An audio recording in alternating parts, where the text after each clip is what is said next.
Welcome back. Yesterday we have discussed about different types of transducer. Today we will take the review of whole chapter. You know what is transducer?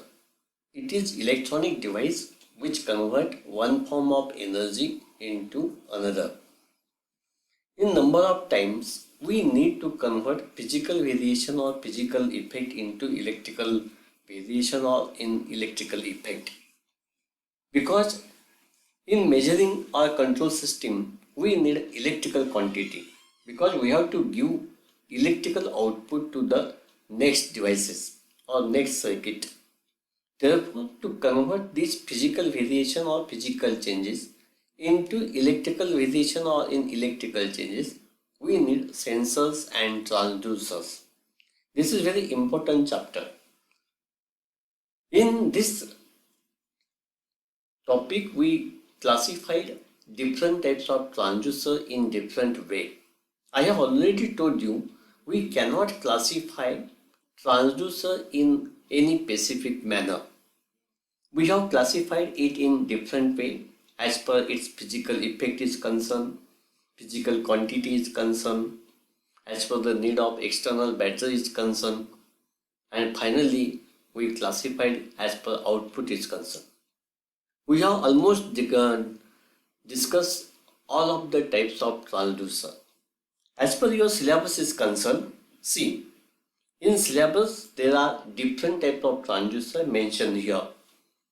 First one is resistive, second one is capacitive, third one is inductive, next one is optical, and last one is active transducer. Actually, we have been discussed all these transducer very thoroughly. Today we will take review of all these transducers and conclude our this chapter or topic. Okay, let us start now. पहा, गेल्या वेळेस आपण transducer म्हणजे काय, त्याचे वेगवेगळे प्रकार काय असतात त्याचा अभ्यास केला. आपण पाहिलं की जे उपकरण एका ऊर्जेचं रूपांतर दुसऱ्या ऊर्जेत करतो त्याला ट्रान्सड्यूसर असं म्हणतात. मेजरमेंट सिस्टीममध्ये किंवा कंट्रोल सिस्टीममध्ये आपल्याला विद्युत राशीची आवश्यकता असते, विद्युत क्वांटिटीची आवश्यकता असते, परंतु बरेचसे बदल हे भौतिक स्वरूपात होतात. म्हणून आपल्याला भौतिक ऊर्जेचं रूपांतर विद्युत ऊर्जेत करणं आवश्यक असतं आणि त्यासाठीच आपण काय वापरतो? त्यासाठीच आपण ट्रान्सड्यूसर वापरतो. एका विशिष्ट पद्धतीने ट्रान्सड्यूसरची क्लासिफिकेशन किंवा वर्गवारी आपल्याला करता येत नाही, तरीही आपण मागच्या लेक्चर्समध्ये त्याचे काही वेगवेगळे वर्गीकरण करून प्रत्येक गटात कोणते कोणते ट्रान्सड्यूसर येऊ शकतात त्याचा आपण अभ्यास केला. आता आपण थोडं सगळ्या ट्रान्सड्यूसरची एकदा उजळणी करूया आणि याच्यात काही नवीन एखादा ट्रान्सड्यूसर राहून गेला असेल तर त्याची चर्चा करूया. पहा, मगाशी मी सांगितलं की ट्रान्सड्यूसर एका ऊर्जेचं रूपांतर दुसऱ्या ऊर्जेत करतं. उदाहरणार्थ आपण LDR पाहिला. LDR is light dependent resistor. तो काय करतो? प्रकाश ऊर्जेचं रूपांतर विद्युत बदलामध्ये म्हणजे रेजिस्टन्सच्या बदलामध्ये करतो. अंधारात त्याचा रेजिस्टन्स खूप जास्त असतो, प्रकाशात त्याचा रेजिस्टन्स एकदम कमी असतो. थर्मिस्टर आपण पाहिलं. Thermistor is also resistive transducer. It converts temperature into resistance. Microphone काय करतो? तर आवाजाचं रूपांतर इलेक्ट्रिकल सिग्नलमध्ये करतो. म्हणून त्याला काही वेळेस acoustic means related to sound. Okay, काही जे ट्रान्सड्यूसर आहेत, उदाहरणार्थ LED काय करतो? इलेक्ट्रिकल ऊर्जेचं रूपांतर लाईटमध्ये करतो. तर तुम्हाला माहिती आहे, लॅम्प मी सांगितलं होतं इलेक्ट्रिकल ऊर्जेचं रूपांतर लाईटमध्ये करतो. लाऊडस्पीकर काय करतो? It converts electrical energy into sound energy. Motor, fan लावलेला आहे, फॅनमध्ये काय असते? मोटर काय करतं? Electrical energy into mechanical rotation. Heater, it converts electrical energy into heat energy. In this way, we can convert one form of energy into another, and device which perform this function is known as what? Transducer. Okay. Active आणि passive transducer कुणाला म्हणतो आपण? Active म्हणजे ज्याला बहिस्थ power सप्लायची गरज नसते, जे self generating असतात. काल आपण पाहिलं की पिझो इलेक्ट्रिक ट्रान्सड्यूसर असेल, थर्मोकपल असेल, फोटोव्होल्टाईक सेल असेल, हे काय तुमचे ॲक्टिव्ह ट्रान्सड्यूसर आहे. डायरेक्टली ते convert what physical change in to electrical output, म्हणून त्याला आपण काय म्हणायचं, ॲक्टिव्ह ट्रान्सड्यूसर असं म्हणतो. येते लक्षात. आणि पॅसिव्ह कुणाला म्हणायचं, पॅसिव्ह त्याला म्हणतो आपण की ज्या ठिकाणी आपल्याला एक्सटर्नल बॅटरीची आवश्यकता असते. उदाहरणार्थ एलडीआर वापरला तर एलडीआर काय करतो, फक्त प्रकाशाचं रूपांतर रेजिस्टन्सच्या बदलामध्ये करतो. पण ह्या रेजिस्टन्सच्या बदलाचं रूपांतर इलेक्ट्रिकल फॉर्ममध्ये किंवा करंटच्या स्वरूपात आणण्यासाठी we need external battery. Okay, म्हणून त्याला म्हणायचं पॅसिव्ह ट्रान्सड्यूसर. बरोबर आहे. चॅप्टरच्या सुरुवातीलाच आपण या ट्रान्सड्यूसरचे सिलेक्शन क्रायटेरिया कशा पद्धतीने आपण निवडतो, ट्रान्सड्यूसरची निवड करताना कोणकोणत्या गोष्टींची आपल्याला आवश्यकता असते त्याविषयी चर्चा केली होती. रेजिस्टिव्ह ट्रान्सड्यूसरमध्ये आपण थर्मिस्टर पाहिला, RTD पाहिला. येते लक्षात. थर्मिस्टर आहे, RTD हे काय तुमचे रेजिस्टिव्ह ट्रान्सड्यूसर आहे. पोटेन्शियोमीटर हा रेजिस्टिव्ह ट्रान्सड्यूसर आहे. याच्यातच आणखी एक ट्रान्सड्यूसर जो आपल्याकडनं स्किप झाला तो म्हणजे strain gauge. See here, this is the arrangement of strain gauge. This is your pressure transducer. Pressure transducer म्हणजे काय, जे दाबाचं रूपांतर कशात करतं, यस इलेक्ट्रिकल बदलामध्ये. कशाच्या स्वरूपामध्ये, रेजिस्टन्सच्या स्वरूपामध्ये. म्हणून त्याला काय म्हणतो आपण, रेजिस्टिव्ह ट्रान्सड्यूसर. याला स्ट्रेन गेज असं म्हणतात. पहा याच्यामध्ये काय केलेलं असतं, एक wire, this is wire, resistive wire असते. ही रेजिस्टिव्ह वायर दोन टोकांमध्ये अशी ताणून आपण घट्ट केलेली असते. बरोबर आहे. ही वायर आपण दोन टोकांमध्ये, हे जे दोन टोकं असतात हे फिक्स सपोर्ट आहेत. हे दोन फिक्स सपोर्ट आहेत. पण मी दाखवलेलं इथं दोन टोकांमध्ये ही वायर जी आहे आपण ताणून घट्ट केलेली आहे. आता आपण प्रेशर लावला, हा डायफ्रॅम आहे त्याला आपण प्रेशर लावतो. प्रेशर लावलं तर काय होईल, हे जे अंतर आहे वायरचं ह्या टोकापासूनचं ह्या टोकापर्यंतचं अंतर जे आहे ते कमी किंवा जास्त होईल. तुम्हाला माहिती आहे resistance of conducting wire depends on the length of wire. त्याची लांबी जी आहे, लांबी बदलली की त्याचा रेजिस्टन्स काय होतो बाळांनो, बदलतो. हे सिंपल प्रिन्सिपल इथं आपण वापरलं आहे.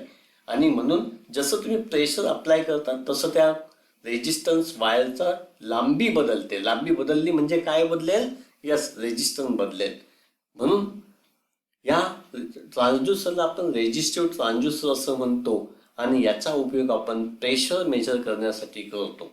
याचे दोन प्रकार पडतात, अनबाउंडेड, हे जे दाखवले ते अनबाउंडेड आहे. आणि दुसरा जो प्रकार असा बाउंडेड टाईपमध्ये असेल, हे कॉईल गुंडाळीच्या स्वरूपात असते.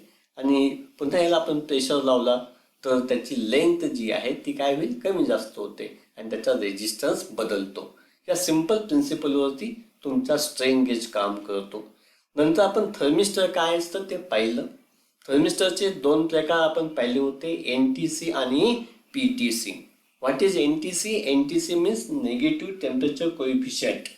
What happens in NTC? When temperature rises its resistance falls. त्याचा रेजिस्टन्स काय होतो, कमी होतो. ह्या प्रिन्सिपलवरती हा थर्मिस्टर काम करतो. हा टेम्परेचर मोजण्यासाठी आपण वापरतो. ओके. पुढचा जो ट्रान्सड्यूसर इथं त्याने पुस्तकात दिलेला आहे तो कोणता आहे, कॅपॅसिटिव्ह. आपण कॅपॅसिटिव्हचेही 3 प्रकारचे कॅपॅसिटिव्ह ट्रान्सड्यूसर आपण अभ्यासले होते.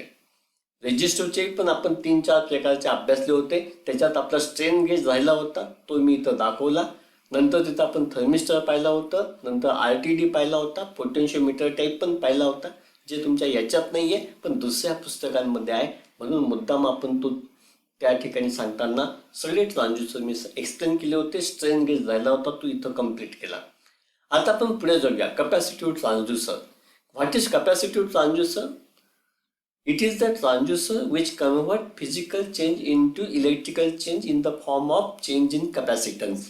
हे मी आधीही सांगितलंय. जर कॅपॅसिटन्सच्या स्वरूपामध्ये बदल होत असेल तर त्या प्रकारचा जो ट्रान्सड्यूसर आहे तो त्याला काय म्हणायचं, कॅपॅसिटिव्ह ट्रान्सड्यूसर असं म्हणायचं.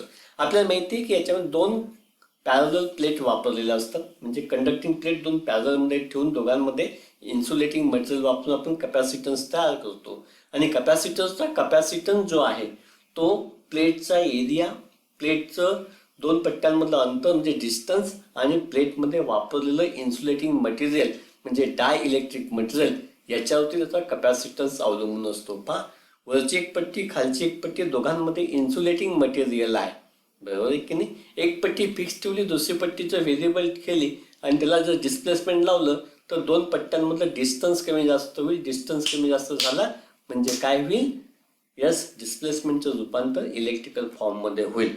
हे सिंपल प्रिन्सिपल वापरून आपण ट्रान्सड्यूसर बनवू शकतो. 3 प्रकारचे ट्रान्सड्यूसर मी तुम्हाला सांगितले होते. एक कंडेन्सर मायक्रोफोन सांगितला होता, एक हायड्रोमीटर सांगितला होता आणि दुसरा जो आहे तुमचा कोणता, टॉर्क मीटर. हे तिन्ही प्रकारचे कॅपॅसिटिव्ह ट्रान्सड्यूसर आपण मागच्या वेळेस डिस्कस केले. नंतर आपण पाहिलं इंडक्टिव्ह ट्रान्सड्यूसर. इंडक्टिव्ह ट्रान्सड्यूसरमध्ये काय होतं तर physical change is converted into electrical change in the form of change in inductance. Got it.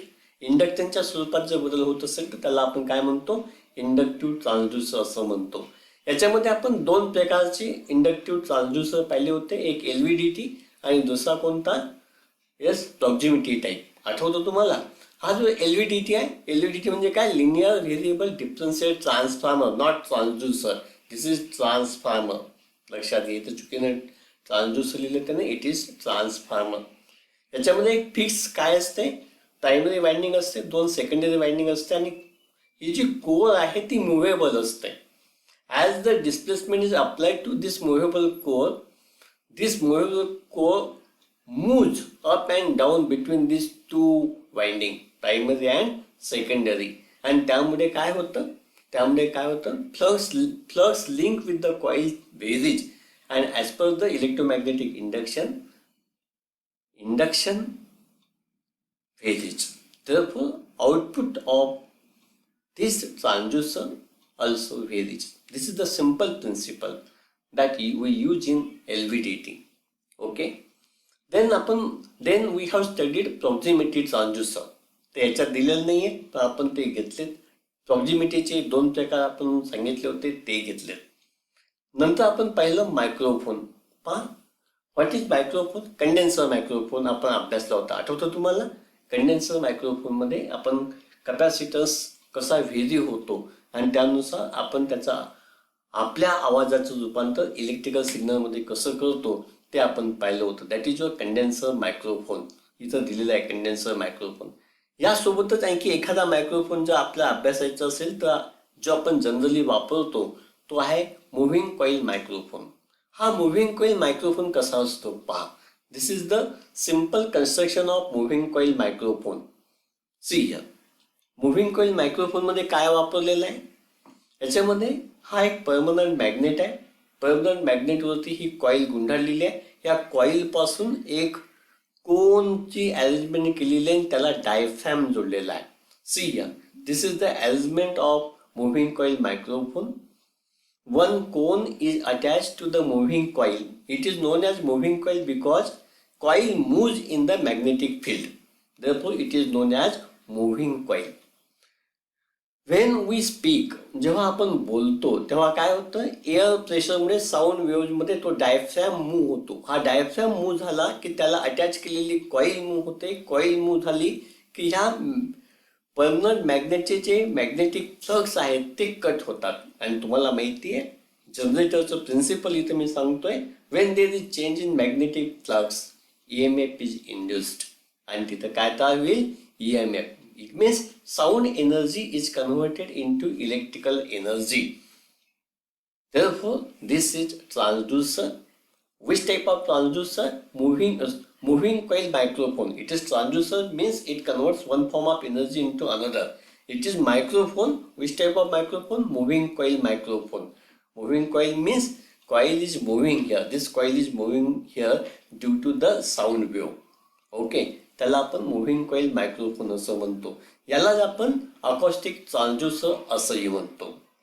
मला वाटतं आपण इथं थांबू, कारण 15 मिनिटाचा व्हिडिओ आपल्याला बनवता येतो आणि नंतर आपण पुन्हा एक व्हिडिओ घेऊन आपला हे जे चॅप्टर आहे ते कन्क्लूड करू. तोपर्यंत बाय. थँक्यू.